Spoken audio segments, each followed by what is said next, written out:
De la maison de santé de Saint-Rémy de Provence, où il s'était fait volontairement admettre le 8 mai 1889, et où il devait séjourner une année, Vincent Van Gogh pouvait écrire à sa mère.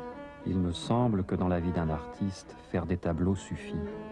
Dès que les forces lui reviennent, entre les crises qui l'abattent, il peint, trouvant dans le travail le meilleur paratonnerre contre la maladie. Il peint et il écrit. Sa correspondance, largement conservée et publiée, est une source inestimable pour suivre jour après jour sa vie et ses réflexions sur l'art. Il l'adresse à ses amis peintres, à sa famille en Hollande, à son frère Théo surtout, de 4 ans son cadet, marchand de tableaux pour la maison Goupil à Paris. Théo, qui l'encourage, l'aide de subsides réguliers, en échange de quoi Vincent tient à lui envoyer ses toiles. Vincent peint sans quitter sa chambre et fait volontiers des répétitions de quelques-unes de ses œuvres antérieures qu'il considère comme les plus réussies.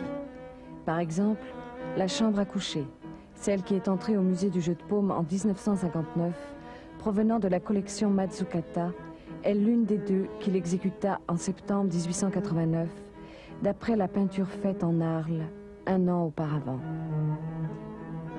L'autre exemplaire est conservé à l'Institut d'art de Chicago.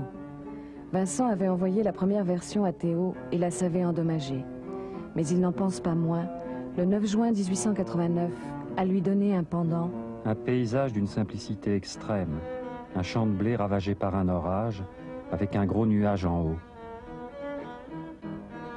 Contraste des sujets, l'orage sur la nature et le calme apaisé de l'espace clos de la chambre.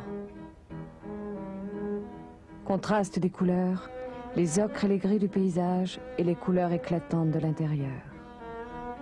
Telles sont souvent pour Vincent les qualités nécessaires à un regroupement significatif d'œuvres. Il se fit renvoyer la toile de la chambre à coucher pour la repeindre et finalement la copia. Pourquoi ce motif a-t-il une telle importance pour Vincent? Et dans quelles circonstances a-t-il choisi de peindre ce lieu intime, sa chambre? C'est toute l'histoire de son installation en Arles, sa quête désespérée de paix et de lumière. C'est pour cela qu'en février 1888, il a quitté Paris qu'il ne supporte plus, après 2 ans d'un séjour par bien des côtés positifs. Il a rencontré de nombreux artistes, Toulouse-Lautrec, Émile Bernard, Gauguin et d'autres. Sa manière a changé. Certes, il a tenté sans succès de vendre quelques toiles déposées chez Théo ou chez le père Tanguy, marchand de couleurs de la rue Clausel.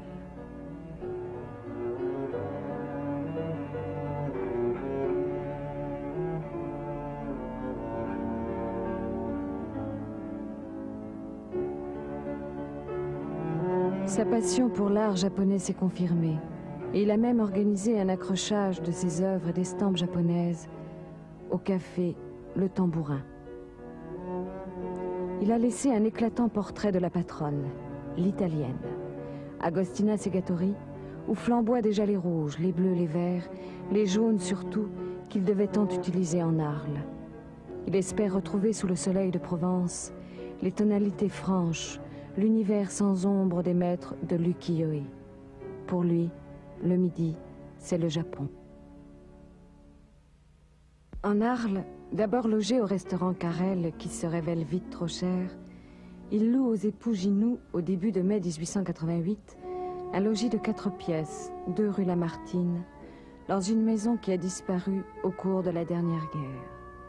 C'est la Maison Jaune. Ravi d'avoir trouvé le petit atelier, il s'inquiète de le rendre habitable.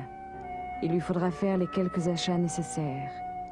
Il justifie ses dépenses à Théo, l'éternel pourvoyeur de fonds. Le 10 mai, j'ai acheté 2 chaises et une table. Cela fait que j'ai encore justement 15 francs.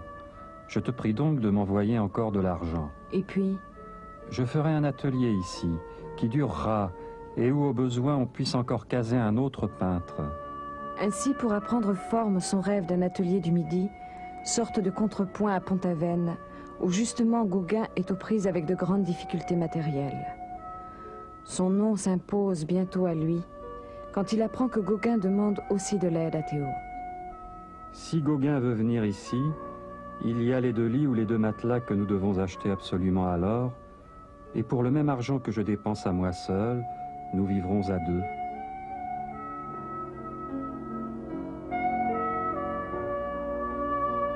Il demande 300 francs à Théo. J'ai acheté un lit en noyer et un autre en bois blanc, qui sera le mien, et que je peindrai plus tard. Ensuite, j'ai garni un des lits et j'ai pris 2 paillassons. J'ai pris des lits de pays, de larges lits à 2 places, au lieu de lits en fer. Cela donne un aspect de solidité, de durée, de calme. J'ai tellement l'amour de faire une maison d'artiste, mais une de pratique, et non pas l'atelier ordinaire plein de bibelots.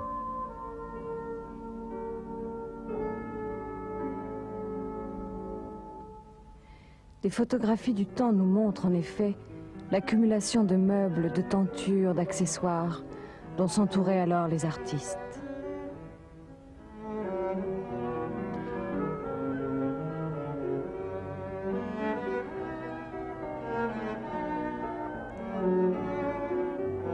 Le dépouillement volontaire de la chambre de Vincent n'est d'ailleurs pas sans rappeler sa fascination pour les intérieurs japonais, tels que les décrit Pierre Loti dans Madame Chrysanthème.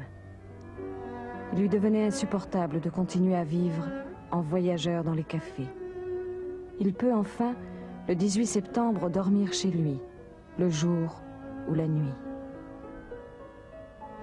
En effet, à ce moment, la nuit l'obsède. La nuit étoilée au bord du Rhône.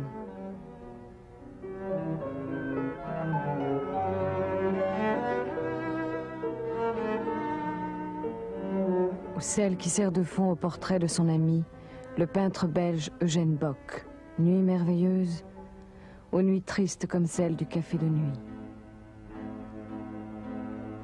Le soir, à la lumière des lampes jaunes, il juxtapose rouge et vert. Pour rendre l'atmosphère de fournaise infernale, comme la puissance des ténèbres d'un assommoir.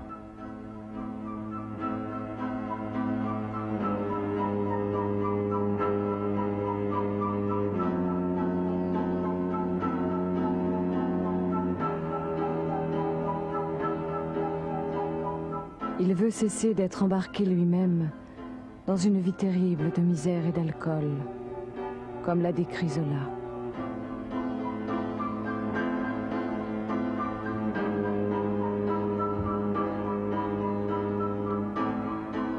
Quel contraste entre cet univers tourmenté et cette chambre si sereine, les volets à demi tirés laissant à peine filtrer le soleil de la place. Il en parle dans une lettre à Théo. La vue du tableau doit reposer la tête, ou plutôt l'imagination. Les ombres et ombres portées sont supprimées, c'est coloré à teintes plates et franches comme les crépons. Il en parle aussi dans une lettre à l'ami Gauguin. Eh bien, cela m'a énormément amusé de faire cet intérieur sans rien, d'une simplicité à la Seurat. À teintes plates mais grossièrement brossées, en pleine pâte, les murs lilas pâles, le sol d'un rouge rompu et fané, les chaises et le lit jaune de chrome, les oreillers et le drap citron vert très pâle, la couverture rouge sang, la table à toilette orangée, la cuvette bleue, la fenêtre verte. J'aurais voulu exprimer un repos absolu par tous ces tons très divers, vous voyez, et où il n'y a de blanc que la petite note que donne le miroir à cadre noir. Où ferait encore la 4e paire de complémentaires là-dedans? Gauguin arrive le 20 octobre. Quelques œuvres de Vincent portent la marque de leur travail commun, tel le portrait de Madame Ginoux, la femme de son propriétaire, l'Arlésienne.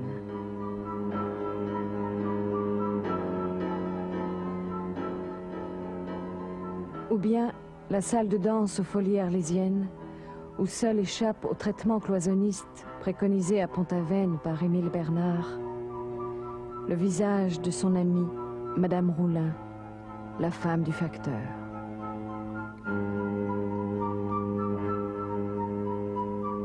Mais ces temps d'euphorie ne durent pas. Des disputes, de graves désaccords séparent les deux artistes. Gauguin veut partir. Le dimanche 23 décembre, à 11h30 du soir, après avoir remis son oreille coupée à Rachel, pensionnaire d'une maison de tolérance, Van Gogh était rentré seul chez lui. Le lendemain matin, La police alertée s'est rendue chez cet individu qu'elle a trouvé couché dans son lit, ne donnant presque plus signe de vie. Ce malheureux a été admis d'urgence à l'hospice, comme l'indique le journal local, le Forum républicain. Gauguin est parti. Van Gogh calmé quitte l'hôpital le 7 janvier. Restant seul à bord de ma petite maison jaune, comme d'ailleurs c'était peut-être mon devoir d'y rester le dernier, je ne suis pas sans être un peu emmerdé du départ des amis. Écrit-il à Gauguin en janvier 1889. Il multiplie les autoportraits, se servant de ce miroir qu'il avait acheté.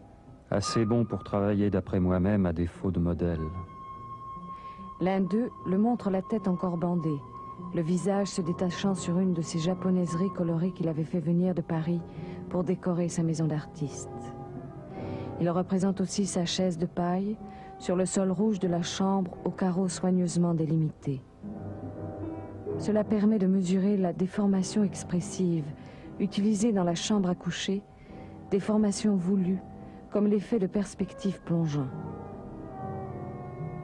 Ma chaise vide à moi, une chaise de bois blanc avec une pipe et un cornet à tabac. Image symbolique de la solitude, de l'échec de son rêve d'un atelier du Midi. Solitude qui le mène au suicide à la fin de juillet 1890, dans les champs de blé d'Auvers-sur-Oise. En quelques années, entre 1885 avec les sombres mangeurs de pommes de terre et 1888-89 avec les recherches colorées de Provence, Van Gogh a exploré les possibilités expressives de la couleur et changé, même si ses contemporains ne se rendirent compte qu'au lendemain de sa mort, le cours de l'histoire de la peinture.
poursuivre jour après jour sa vie et ses réflexions sur l'art.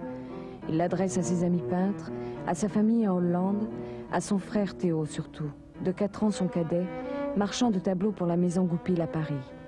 Théo, qui l'encourage, l'aide de subsides réguliers, en échange de quoi Vincent tient à lui envoyer ses toiles.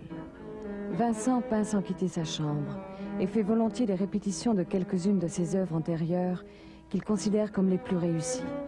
Par exemple, la chambre à coucher, celle qui est entrée au musée du jeu de paume en 1959, provenant de la collection Mazzucata, est l'une des deux qu'il exécuta en septembre 1889, d'après la peinture faite en Arles 1 an auparavant. L'autre exemplaire est conservé à l'Institut d'art de Chicago. Vincent avait envoyé la première version à Théo et la savait endommagée. Mais il n'en pense pas moins, le 9 juin 1889, à lui donner un pendant.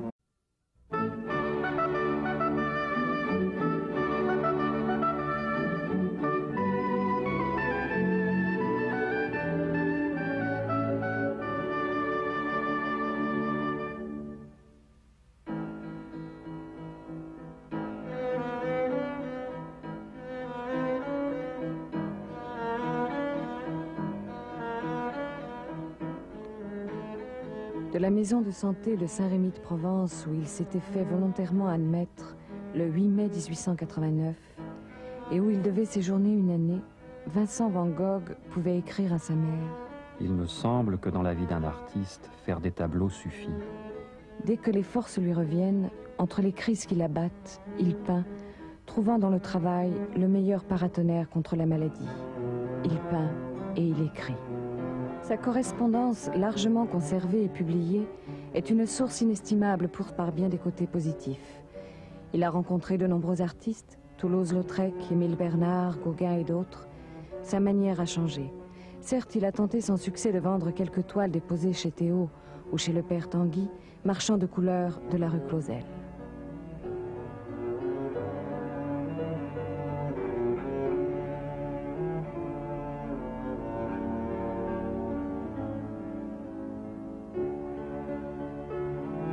Sa passion pour l'art japonais s'est confirmée, et il a même organisé un accrochage de ses œuvres et d'estampes japonaises au café Le Tambourin. Il a laissé un éclatant portrait de la patronne, l'italienne, Agostina Segatori, où flamboient déjà les rouges, les bleus, les verts, les jaunes surtout, qu'il devait tant utiliser en Arles. Il espère retrouver sous le soleil de Provence les tonalités franches, l'univers sans ombre des maîtres. Un paysage d'une simplicité extrême, un champ de blé ravagé par un orage, avec un gros nuage en haut. Contraste des sujets, l'orage sur la nature et le calme apaisé de l'espace clos de la chambre. Contraste des couleurs, les ocres et les gris du paysage et les couleurs éclatantes de l'intérieur. Telles sont souvent pour Vincent les qualités nécessaires à un regroupement significatif d'œuvres. Il se fit renvoyer la toile de la chambre à coucher pour la repeindre et finalement la copia. Pourquoi ce motif a-t-il une telle importance pour Vincent? Et dans quelles circonstances a-t-il choisi de peindre ce lieu intime, sa chambre? C'est toute l'histoire de son installation en Arles, sa quête désespérée de paix et de lumière. C'est pour cela qu'en février 1888, il a quitté Paris qu'il ne supporte plus, après 2 ans d'un séjour de l'ukiyo-e. Pour lui, le Midi, c'est le Japon. En Arles, d'abord logé au restaurant Carrel, qui se révèle vite trop cher, il loue aux époux Ginoux, au début de mai 1888, un logis de 4 pièces, 2 rue Lamartine, dans une maison qui a disparu au cours de la dernière guerre. C'est la Maison Jaune. Ravi d'avoir trouvé le petit atelier, il s'inquiète de le rendre habitable. Il lui faudra faire les quelques achats nécessaires. Il justifie ses dépenses à Théo, l'éternel pourvoyeur de fonds. Le 10 mai, j'ai acheté 2 chaises et une table. Cela fait que j'ai encore justement 15 francs. Je te prie donc de m'envoyer encore de l'argent. Et puis, je ferai un atelier ici, qui durera, et où au besoin on puisse encore caser un autre peintre. Ainsi, pour